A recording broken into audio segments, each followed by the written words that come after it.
This is a production of PBS Charlotte. Just ahead on Carolina Impact. While Charlotte looks at the future of light rail, the towns north of Charlotte asking questions about the past. I'm Jeff Sonnier. Stick around.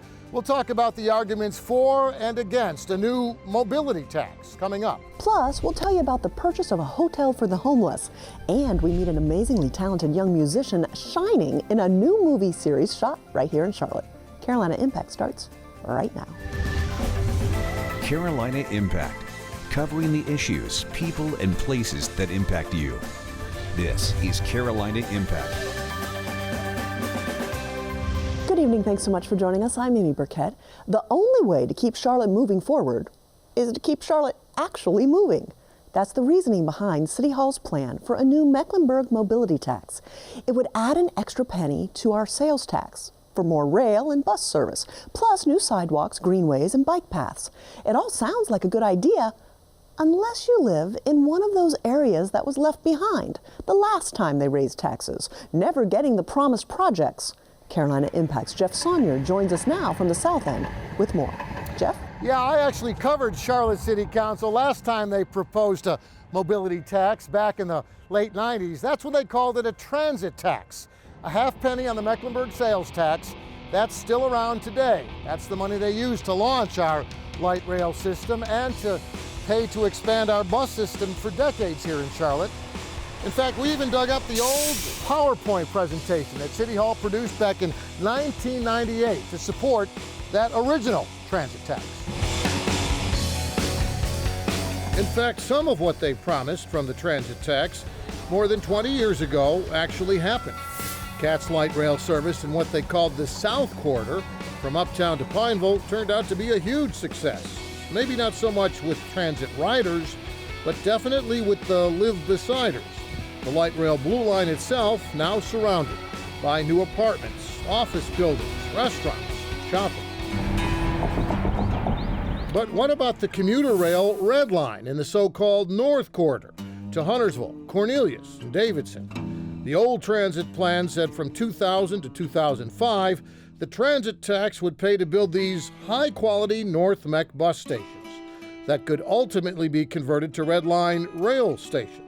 You never got the rail you were promised. Never got the rail. Never got the bus and train stations you were promised. Never got that. We have some park and rides, but it's not changed. We're talking with Mayor John Annarella at Huntersville Town Hall, not far from these rusty rails that run through the center of his town. They're the old Norfolk Southern freight train tracks that CATS never got permission to use for commuter trains, despite all those taxes collected for transit that taxpayers expected. These old Red Line maps and timelines show actual rail service to Huntersville, Cornelius, and Davidson was supposed to start soon after 2010. The old CATS transit plan promising commuter trains between North Mech and Uptown every 15 minutes in peak periods. It was a great plan on paper, but the only thing that's really been done over the last 20 or so years in terms of the Red Line has been studying it. I think we've had at least 3, if not 4 studies. And while CATS tries and fails to put trains on these North Mech rails, well, they keep spending the old transit tax for tracks to other parts of town. Like the light rail line from Uptown to UNC Charlotte. The original transit plan proposed building bus rapid transit to serve the University Corridor instead, because rail ridership there was considered too low and the cost of rail too high. But CATS wound up building the Blue Line extension anyway, locally funded by that original transit tax money. The old transit tax also helped to build these brand new tracks, now connecting the Johnson C. Smith area by streetcar to Plaza Midwood.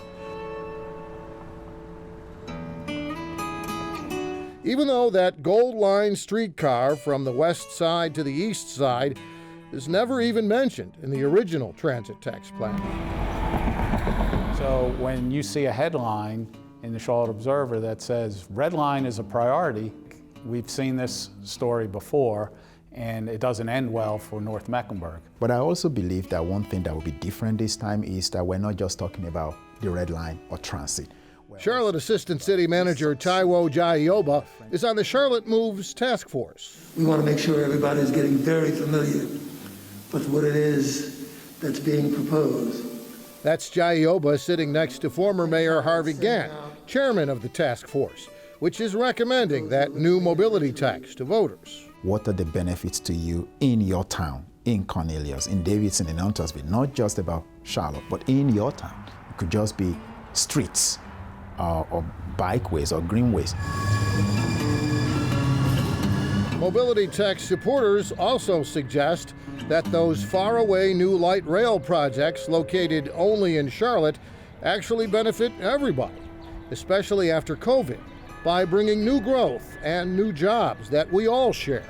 For every mile of track you lay, there is a job number that's associated with that. It's the best way to to galvanize the economy and begin to generate jobs again. This is not just about Charlotte. This is about Mecklenburg County, and this is about the adjoining towns. We've been told this will be coming for 15 years. If you build it, they will come, right? That was before Ray Steimel built his brewery here in Huntersville near the rail line, the track just beyond the back of Primal Brewery's beer garden.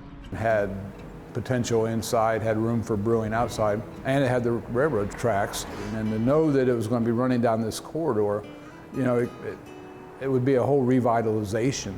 We're going to have the light rail. When the light rail opens, this is going to happen to our business.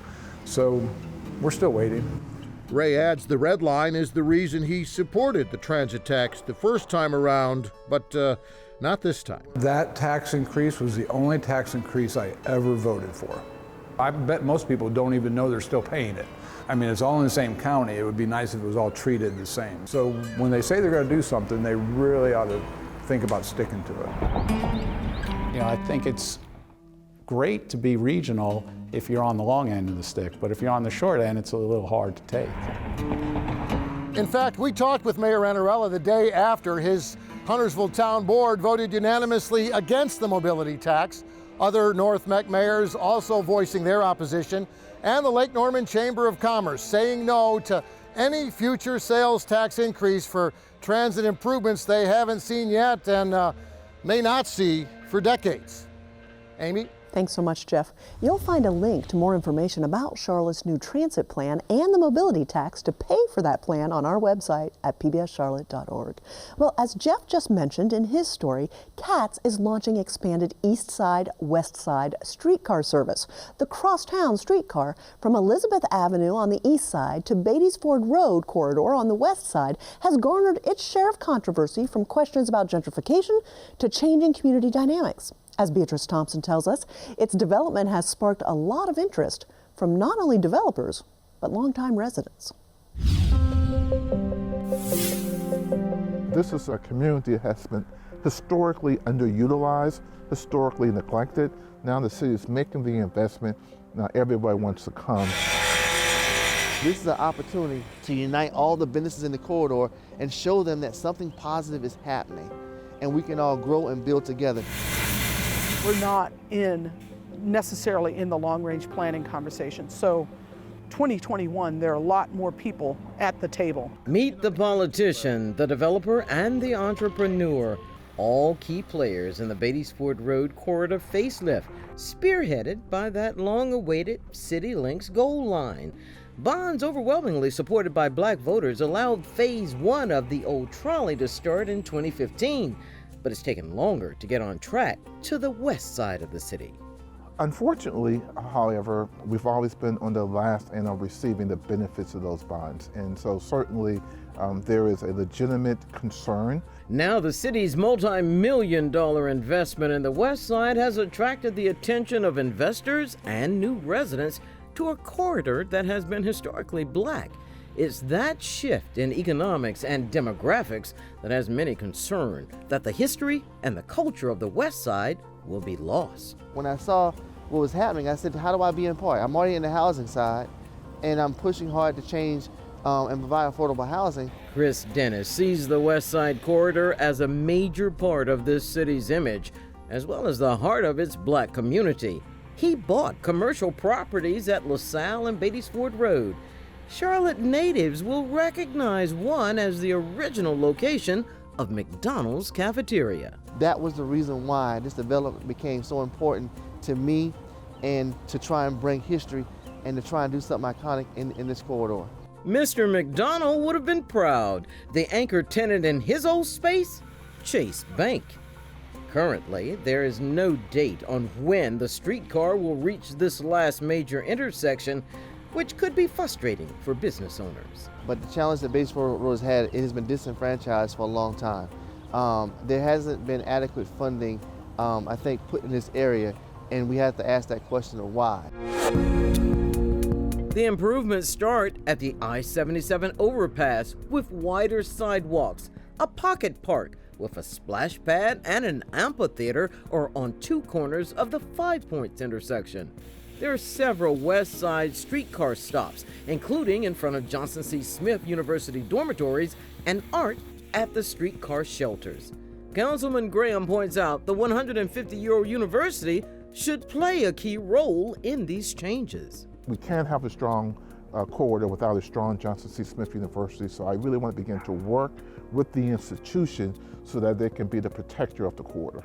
We have been left out of so much that when things happen, we feel helpless and we sound helpless. We are powerful and we need to use that power to make change. Diana Ward saw her opportunity to be part of the change. The former owner of a bike rideshare business now owns this group of buildings at the 5 Points intersection. I've always wanted to dabble in development. I would say this is a leap for a novice. Her development includes businesses that will engage the community, a pizza place, an ice cream shop, and a pharmacy, and more. She points out African Americans concerned about gentrification in black communities have an obligation to be part of the solution. You can't sit in Ballantyne talking about gentrification. It's like, bring your banking dollars back. Instead of buying one of those cookie cutter houses in the suburbs, bring your money here or just get out of the conversation, because we are also part of the problem. It's a balance the community and its residents will have to strike, welcoming progress to the West Side while trying not to lose its identity.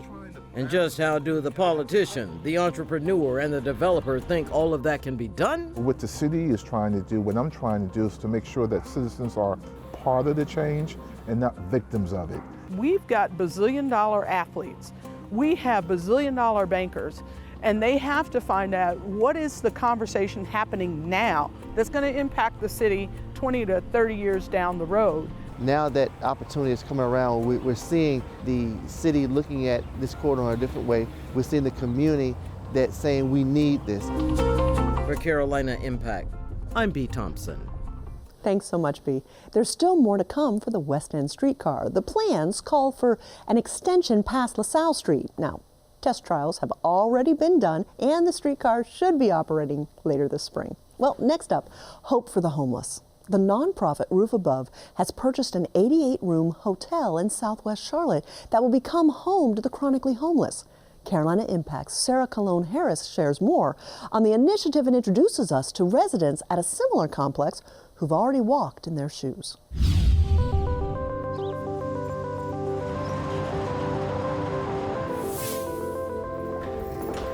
It was February 1st, 2012.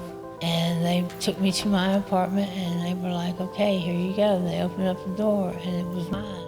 9 years later, and the joy of being in her own home still hasn't gotten old for Tabby Burns. I'm like a little kid in a candy store. It's a far cry from the years she spent lost in the streets. I've lived in tents, I've lived in camps, tent cities, I've lived in Porta Johns, I've lived in cars.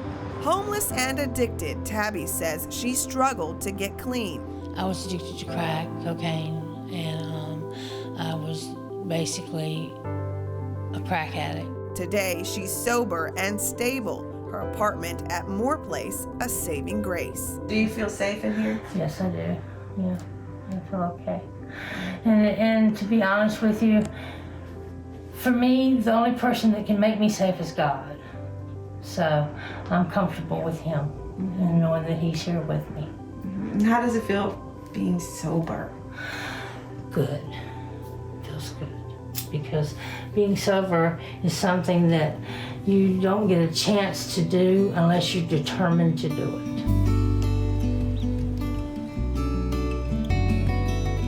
Gina Robinson is the director of Moore Place, a permanent supportive housing complex in North Charlotte built in 2012 to house the chronically homeless. It's funded by private donors and owned by the nonprofit Roof Above, which works to end homelessness. The goal, I like to say, is improve your quality of life. So that may look like anything. It may be reducing your substances. It may be, maybe you want to be connected with a psychiatrist and improve your mental health. Maybe it's you want to learn how to cook. You want to learn how to take care of your home. This is one of 120 units here at Moore Place. Each one comes with a standard kitchen, a sofa, a desk, and even a bedroom set. And for many people who have been formerly homeless, it's also a place of new beginnings. And now there's more reason to be excited. In 2020, Roof Above announced the $5.5 million purchase of a Quality Inn hotel off Clanton Road in Southwest Charlotte. Modeled after Moore Place, the hotel will be converted into 88 apartments for the chronically homeless.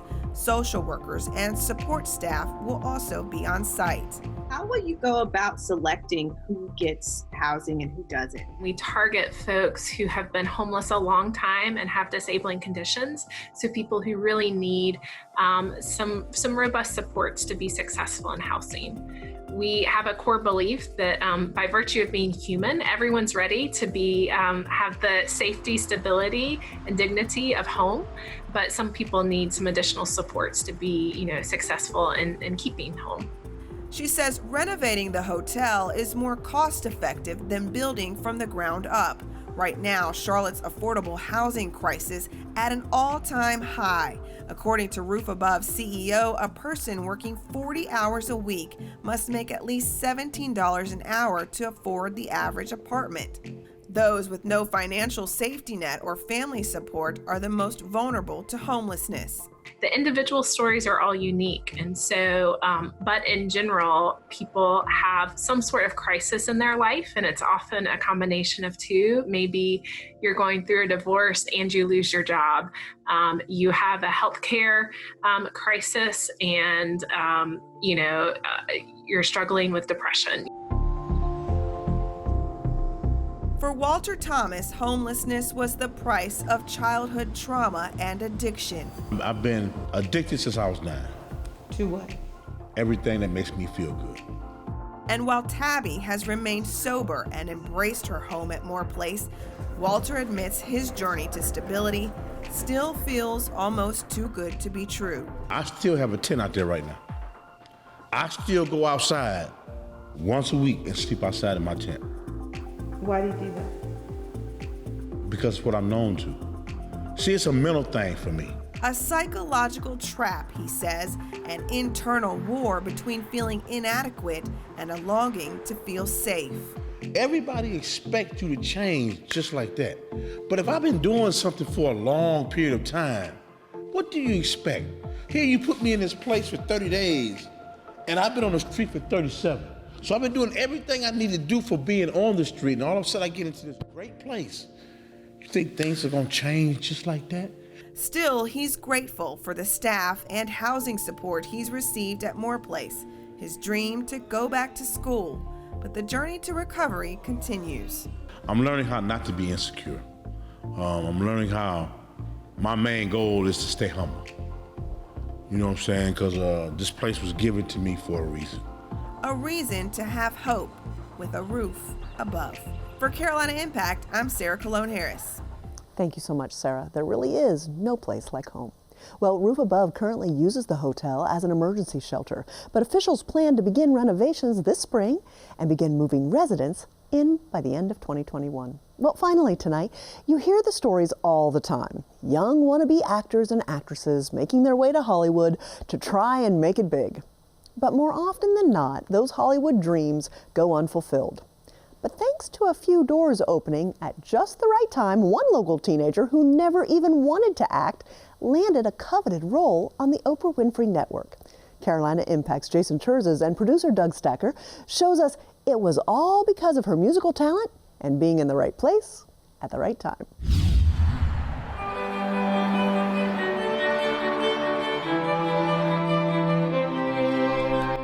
For Kelly Jacobs, today's violin lesson has a little added significance. She's not practicing for a recital or school show. The stakes are just a little bit higher.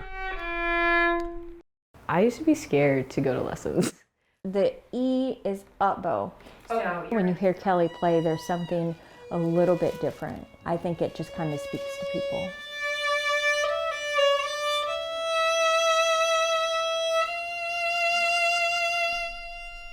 Kelly may only be 17 years old, but she's been playing the violin for 13 of those years.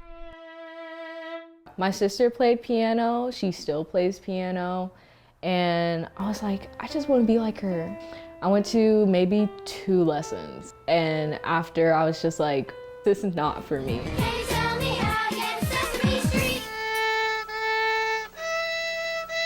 But while watching the PBS classic Sesame Street, Kelly saw young kids playing the violin, and she was hooked. And I was like, this is amazing. This is exactly what I want to do. I just had that aha moment, that like little light bulb that just came on. So at the age of 4, Kelly got her own violin and soon began taking lessons. Playing it then and being like, this is exactly what I thought it was going to be. She really liked the violin in a way that most kids aren't disciplined enough to. By age 8, Kelly was doing her own recitals, teaming up with teacher Tiffany Preston. Kelly was always mature in her work ethic. So when she came to me, you know, we would try things and she would immediately go home and work on it. Classical, it just put my mind in a bigger perspective. 2020 was a difficult year for just about everybody, including Kelly. But it ended up bringing unexpected opportunity. I got a phone call last year, and they were trying to find a set to film for a new series coming into Charlotte. They were producers from the Oprah Winfrey Network. They were looking for locations. Locations for a new show called Delilah. A drama series about an attorney fighting for the disenfranchised, who's also a single mother, raising 2 kids, her nephew, and also dealing with her ex. So they came in and they were just like, this is exactly what we're looking for. The Violin Shop, housed in a 100-year-old Victorian home in the Elizabeth neighborhood of Charlotte, made for a perfect shooting location. Shop co-owners Glenn Alexander and David McGirt were thrilled. They were taking pictures in every room and drawing little sketches, and we could tell immediately that it was what they were looking for. The show's producers, though, had just one more request. And he said, well, I've got every part that I need, except I need someone to play Delilah's daughter. And I'm looking for an African American who can play a 16-year-old that also can play violin really, really well. Glenn and David knew just the right person. My mom got a call. Do you think Kelly would have any interest in being in a TV show? We thought, oh, this is a really cool thing for you to, you know, try to do. Aside from appearing in a 4th grade musical, Kelly had no acting experience. She went to the audition thinking it was for a secondary role. A couple of days later, we get the script, and I was like, oh, there's a script? And he was like, yeah, like you're auditioning for a role. The role was for Maya, Delilah's smart, feisty, and talented teenage daughter. Kelly landed the role. I was just so giddy. I was so excited. Try this one. I don't want to break it. Maya. That giddiness quickly turned into nervousness as the reality of what was ahead set in. The show has definitely changed how I practice, that's for sure. Some of the pieces in these shows are things that I have not played at all. Doing all of the new stuff, you know, scripts, learning her lines, being on set, all of those kinds of things, going to school, and then making sure that you find enough time to practice the things that you have to. How much is it? Shooting for the show's first season lasted from October through January. The similarities between Kelly and her role in the show are everywhere. Me, I play Maya, and just like in real life, I play the violin. Maya is an aspiring musician as well. She wants this as a career. She wants to be a famous soloist. It's her dream. Her love affair with the violin has led to a lot of work. It's also led to the opportunity of a lifetime. Something Kelly wouldn't trade in for anything. For Carolina Impact, I'm Jason Terzis reporting. Thanks so much, Jason. What a talented young woman. Well, Delilah is currently wrapping up its 8-episode first season on the Oprah Winfrey Network. The show's executive producer is York, South Carolina native Charles Randolph Wright. No word yet if the show is being picked up for a second season. Well, that's all the time we have this evening. We always appreciate your time and look forward to seeing you back here again next time on Carolina Impact. Good night, my friends.